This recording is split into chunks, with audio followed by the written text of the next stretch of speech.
One of my favorite podcasts is called This Week in Virology, TWIV, as it's known.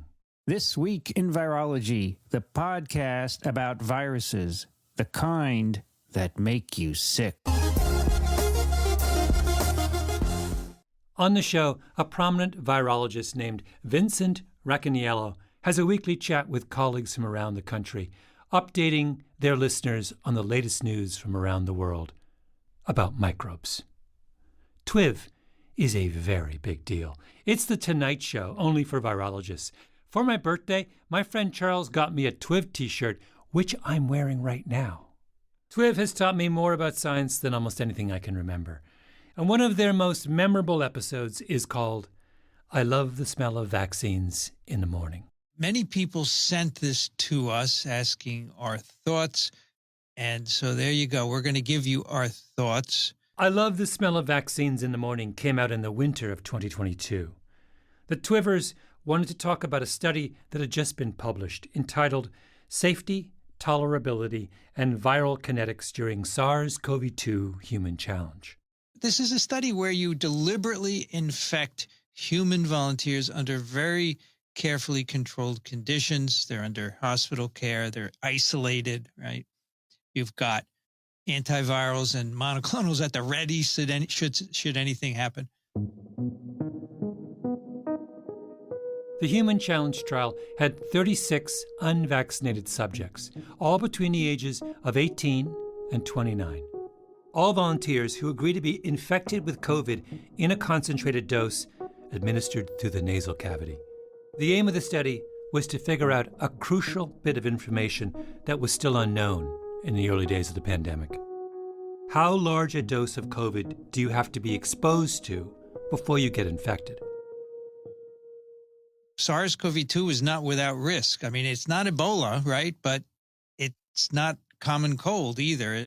The TWIV crew went on for close to 2 hours about the study, combed through every detail, went on fascinating digressions, looked for insights and inconsistencies, and all came to the same conclusion. I would love to have been privy to the discussions that led up to the approval of this to see what they're thinking, right? Yeah. Because I have to say, I wouldn't be in favor of this because if one person dies, that's the end of it. And that person's family is pretty upset. Pretty upset. So, I would say very upset. It's difficult because when you look at the paper and you see the results, okay, and nobody died. Nobody even got really sick. Yeah. I mean, really sick. Okay. When you look at it from that point of view, you go, oh, wow, this is great. My name is Malcolm Gladwell. You're listening to Revisionist History, my podcast about things overlooked and misunderstood. This is part 2 of our examination of the Minnesota starvation experiment. Part 1 was about what happened when Ancel Keys invited a group of young men to spend a year in a dingy set of rooms under the University of Minnesota football stadium.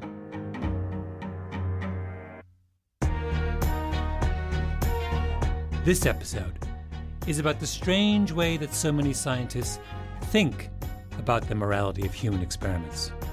Like, for example, the experiment described in the TWIV episode, I Love the Smell of Vaccines in the Morning.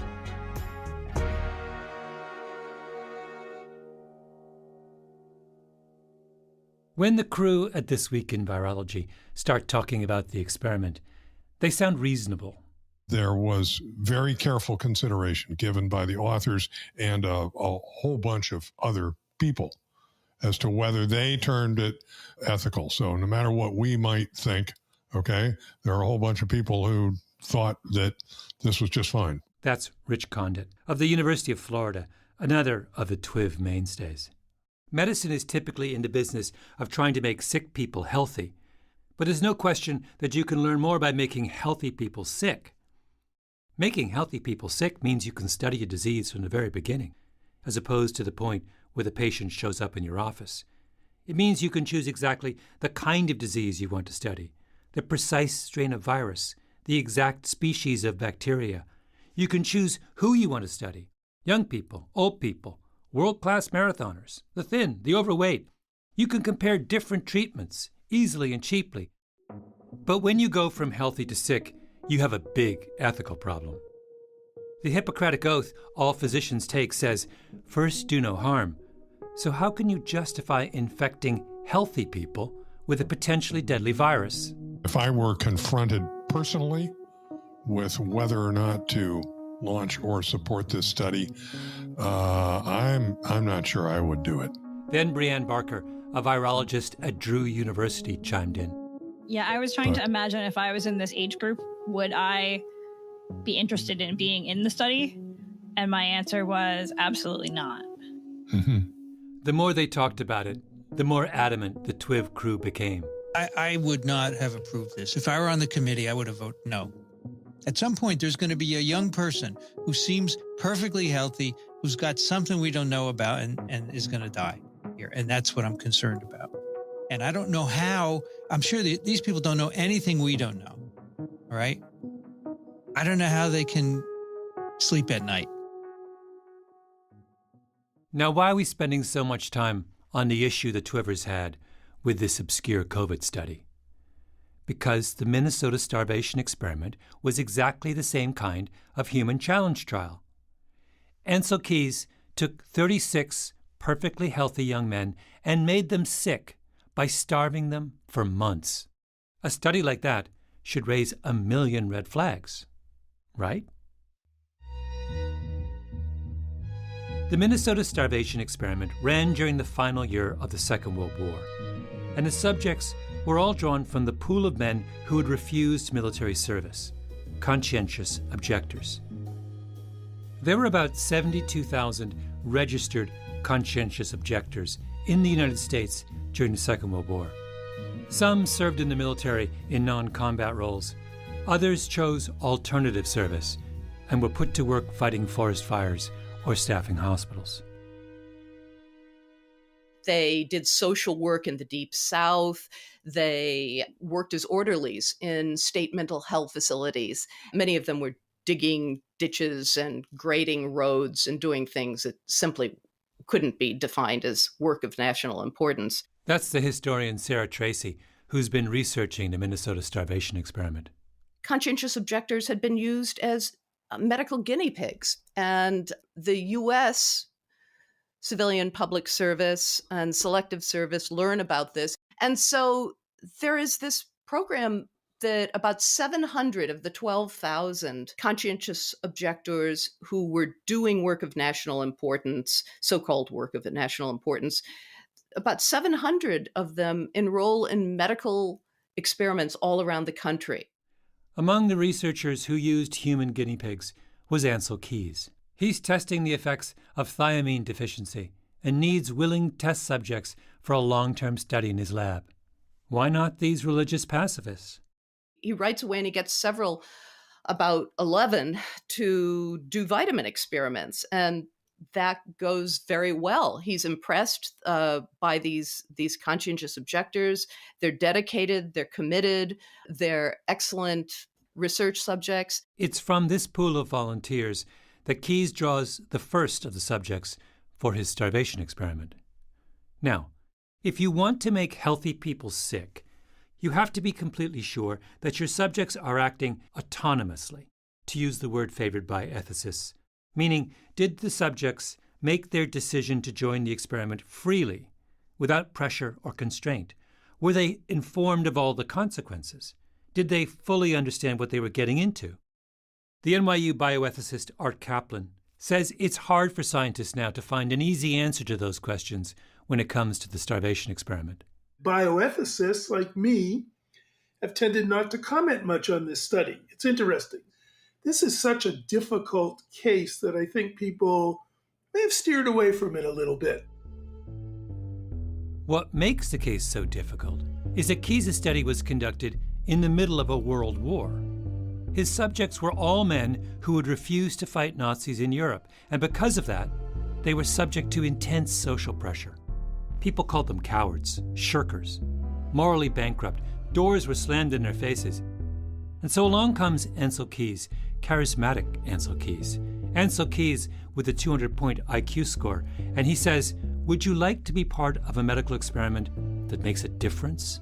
That erases the sin of your absence from the war? Well, of course they're going to say yes. So is that an autonomous decision? Or is that a coerced decision?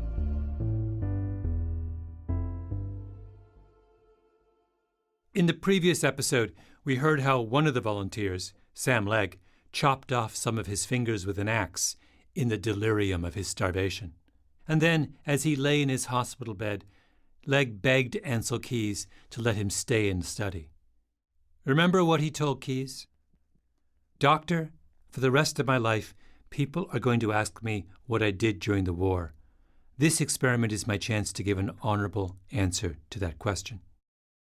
That does not sound like a rational, autonomous decision. That sounds like someone who's terrified to go back to his hometown and tell everyone, "I'm sorry, I've now failed my country twice." As for the second test of autonomy, did the subjects know what they were getting into? Did they fully understand the consequences of their participation? Of course not. That's the whole lesson of the testimony from the 18 volunteers in the Library of Congress. They thought they would be hungry. They didn't understand that starvation could cause them to start losing their moral bearings. Sam Legg remembered one day when he was out walking and saw a boy whiz by on his bicycle. For a very brief, I hope it was brief, moment, I suddenly hated that boy. And that, I hate at this point to tell you this, because it doesn't speak very well for me. Legg was a committed pacifist, a deeply spiritual man. Did he consent to that feeling when he signed up? He's still ashamed of it half a century later.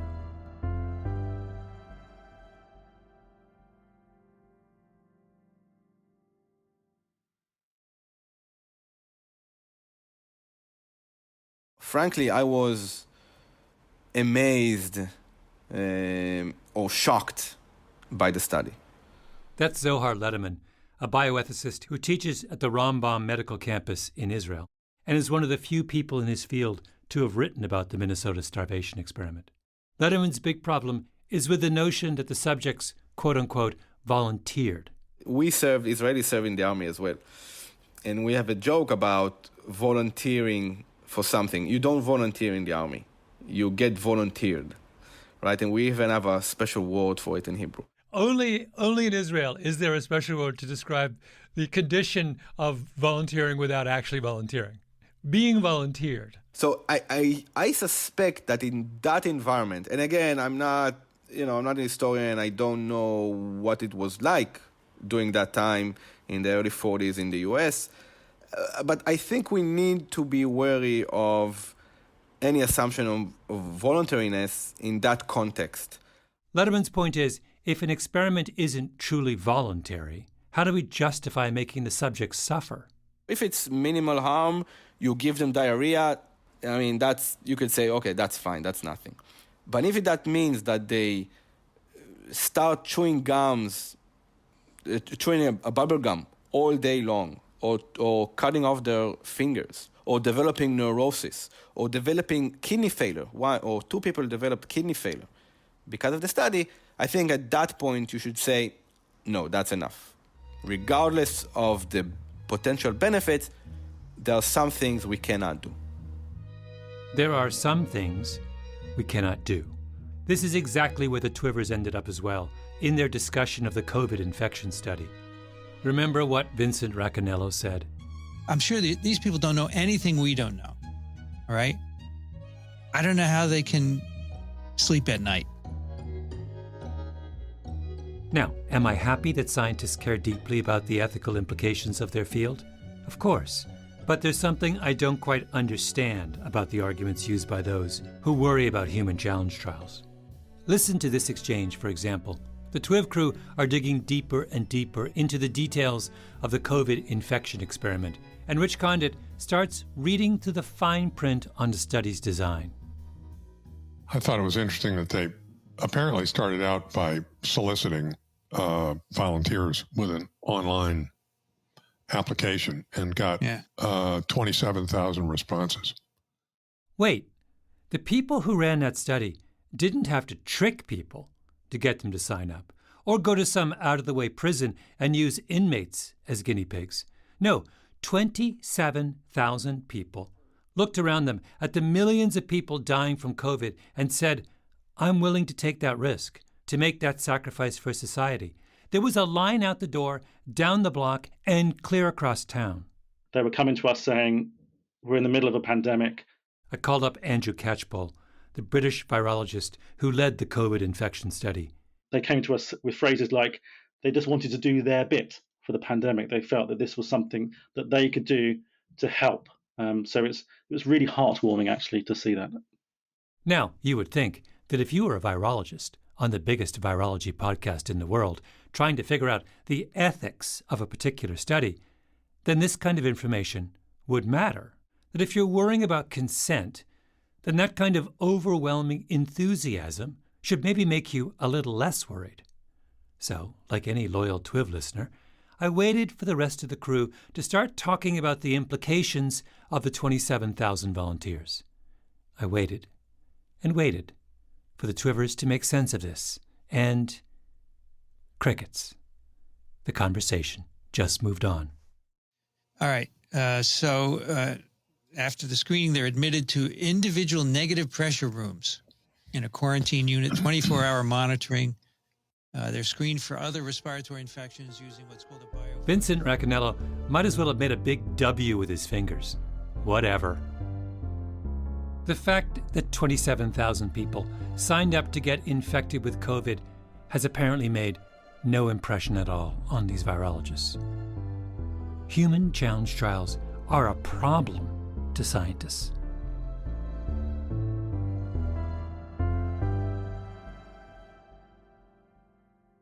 Let me read to you from a paper that appeared early in the pandemic in PNAS, Proceedings of the National Academy of Sciences, which is about as prestigious as scientific journals get. The paper was written by a group of America's leading medical ethicists. They're talking about the same general question that was discussed on the TWIV episode. Should people be allowed to volunteer to be deliberately infected with COVID? In this case, they're talking about deliberate infection for testing potential COVID vaccines. They give you the experimental vaccine, then they expose you to COVID to see if it works. And the risk, of course, is that if it doesn't work, you'll get sick. Now, if you volunteer to be a COVID guinea pig in an experiment like that, I'm assuming you understand what you're getting into. But the famous ethicists, in their paper in the Proceedings of the National Academy of Sciences, beg to differ. Here's what they wrote. Despite acknowledgement in consent forms that participants may not experience direct benefits from the experimental intervention, it is entirely possible that volunteers may labor under a, quote, preventive misconception that they will receive some protection from infection by their participation. That's a lot of gobbledygook, so let me translate for you. You can tell the guinea pig that this vaccine is experimental, that it hasn't been tested, that we don't know yet whether it works. But there is at least a theoretical possibility that one of those guinea pigs are going to misunderstand what's going on, and the possibility of that misapprehension means that you should never, ever try an experiment like that. I'll be honest. When I read that paper, I got a little puzzled. I mean, what would it take to make these bioethicists happy? What if we screened and vetted and sifted and sorted through every one of the people who volunteered, picking out only the select few who we thought really and truly understood what was going on? Would that make them happy? What if we only picked people with graduate degrees, or ones with IQs over 150, or ones willing to write a 10,000-word essay describing exactly what they think they're getting into? Would that make them happy? Or would they still be like, I don't know, I think it's entirely possible that volunteers may labor under a preventative misconception, so even as this pandemic rages all around us, let's not do anything at all. Now, how are they so sure of this? Did they debrief anyone who'd been part of a vaccine challenge trial? No, they didn't. I want to talk a little bit more about the men who volunteer and their motivations and how we judge them in retrospect. I brought this issue up with the bioethicist Zohar Letterman when we were discussing the Minnesota starvation experiment. And I'm wondering, when it comes to assessing the risks and benefits of a study like this, shouldn't what the subjects think matter? You're not interested in what the subjects think. I think in research ethics, as bioethicists, as policymakers, we can only listen to what people want up to a certain point. When it comes to unnecessary harms, when it comes to the ethics per se of a certain policy or certain study, there comes a point when you no longer need to listen to their voices, but you just have to go on the ethics of it. Actually, no. I think we should listen to the voices.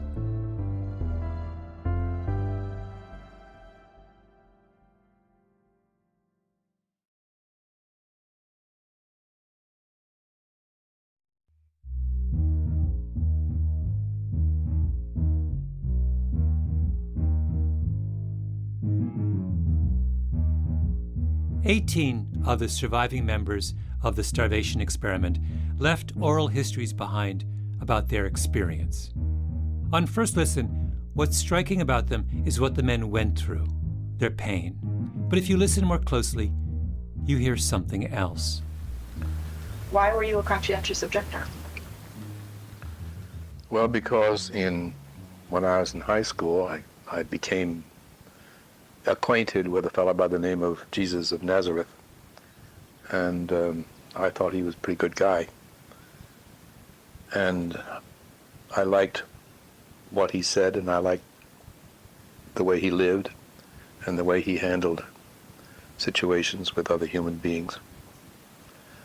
I couldn't imagine Jesus, I couldn't visualize him in the uniform of a U.S. Army or any kind of an army. It just didn't fit, and so I basically said, well, if he couldn't do it, I can't do it. The interviewer asked everyone the same question. Why wouldn't you fight? And each man gives a version of the same answer. Why were you a conscientious objector? I'm not going to kill anybody, and I don't want anyone to kill me. God put us on this earth, and is the only one that has the right to take us away. These were not people who dodged the draft out of cowardice or indifference. These were deeply moral people, from religious traditions like the Quakers or the Mennonites or the Brethren that had principled theological objections to war that go back hundreds of years.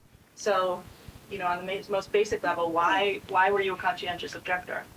Well, I don't believe in killing people under any circumstances. Conscientious objectors had many ways to serve during the war, but it becomes clear, listening to their accounts, that the issue for them was not what is the easiest or most convenient way to fulfill my wartime obligation. It was, what is the most useful way for me to help alleviate human suffering? That's why some of them volunteer to work as research subjects in Ancel Keys's lab. They want to do more than dig ditches or work as hospital orderlies. So did they suffer during the starvation experiment? Of course they did. But that doesn't make the experiment immoral. Listen to Sam Legg again, the man who chopped off his own fingers in the delirium of malnourishment. Many decades later, this is what he has to say. Everybody else around us is pulling down the world. We want to build it up. We want to be of service. Here was an obvious opportunity for us to be of service.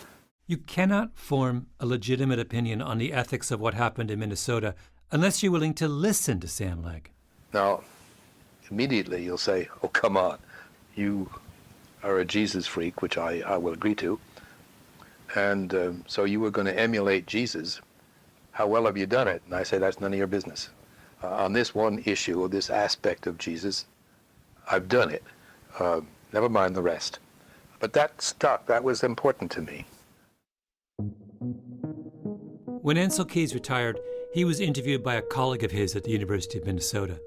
At one point, they talk about the starvation experiment.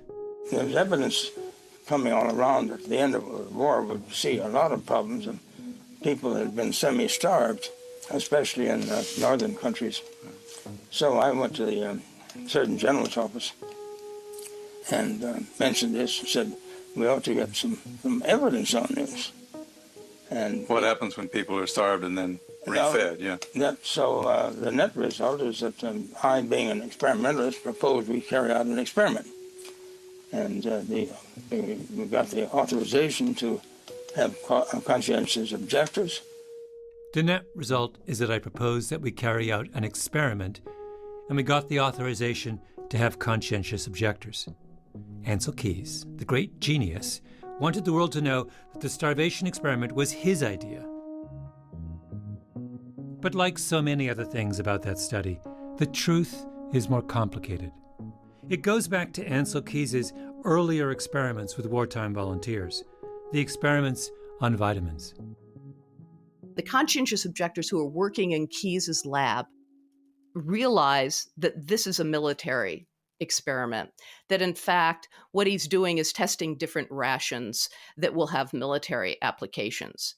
And they object to that because it has a military application. Sarah Tracy, the historian writing a biography of Keys, when she was researching her book, she stumbled across correspondence among Keys's volunteers in the early years of the war. The men were concerned that Keys's work was being funded by the War Department, which made them, in their own eyes, complicit in the war effort. Another idea comes to them. Well, why don't we design our own experiment? We can design an experiment that we want to do that will be of peacetime value, and then we'll get our home churches to pay for it. Oh, I didn't realize that. Nobody's realized that. Nobody's realized that.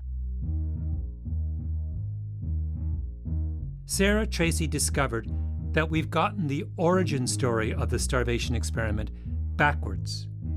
Here's what actually happened. A group of volunteers approached the National Service Board of Religious Objectors. They make a proposal. They point out that even if peace breaks out, the war is still going to leave millions of people starving and malnourished. What if we conducted an experiment to figure out how to help them? The Service Board likes the idea and funds it. And the volunteers take that idea and the grant money to Ancel Keys. They wanted to give relief, and if they couldn't go abroad to give relief, then they could use science to determine how that relief should be given. Yeah, it's so beautiful. And now, so they come up with this idea. Yeah. And how do they phrase the idea?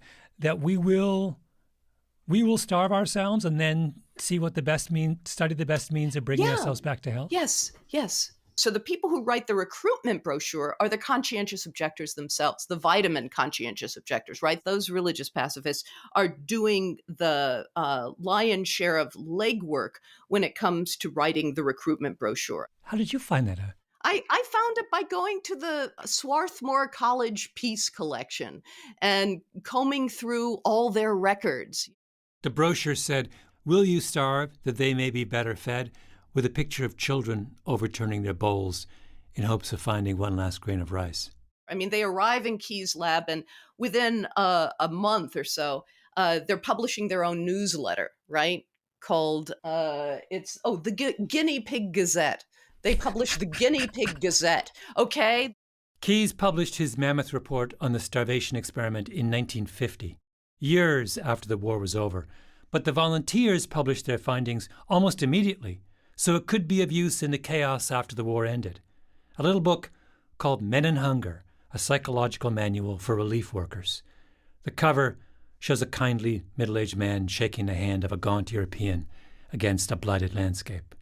The Minnesota experiment was not something Ancel Keys did to the volunteers. It was something the volunteers chose to do to themselves. Not everyone who suffers is a victim. If we are at the point where we don't understand that fact, where we have a moral vocabulary for victimhood and none for self-sacrifice, then God help us. If you could turn the clock back and be back in 1940s, would you participate in the study again? Yes, without hesitation. It was a very significant event in my life, very, very much so. If you had to make the decision to participate again or not, what would you do? Again, I enthusiastically say yes, I would. And I think humanity has been improved, and I'm glad I did it. We knew it wasn't going to be easy. We didn't know how hard it was going to be, but we knew it was not going to be easy, and we were prepared to suffer, and we suffered, and As far as someone taking advantage of us or mistreating us, absolutely no feelings like that at all. No resentment of any kind, nothing. And I guess if you could turn the clock back, would you participate again? Sure. You betcha. If you could turn the clock back, would you participate in this study again? Yes, I'm very happy that I did. It's one of the things that I'm proud of. Do you think you would make the same decision to participate? Yes, I would. No regrets.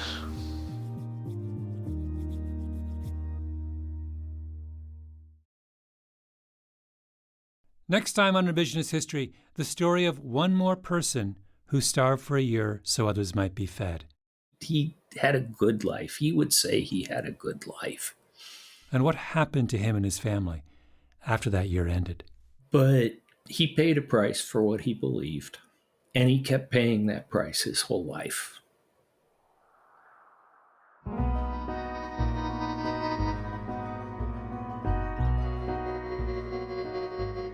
Revisionist History is produced by Eloise Linton, Lee Mengistu, and Jacob Smith, with Tali Emlin and Harrison Vijay Choi. Our editor is Julia Barton. Our executive producer is Mia Lobel. Original scoring by Luis Guerra, mastering by Flawn Williams, and engineering by Nina Lawrence. Beth Johnson is our fact-checker. Special thanks to Todd Tucker. Go read his book, The Great Starvation Experiment, Ansel Keys, and the Men Who Starve for Science. Special thanks also to Ariella Markowitz for production help on this episode. I'm Malcolm Gladwell.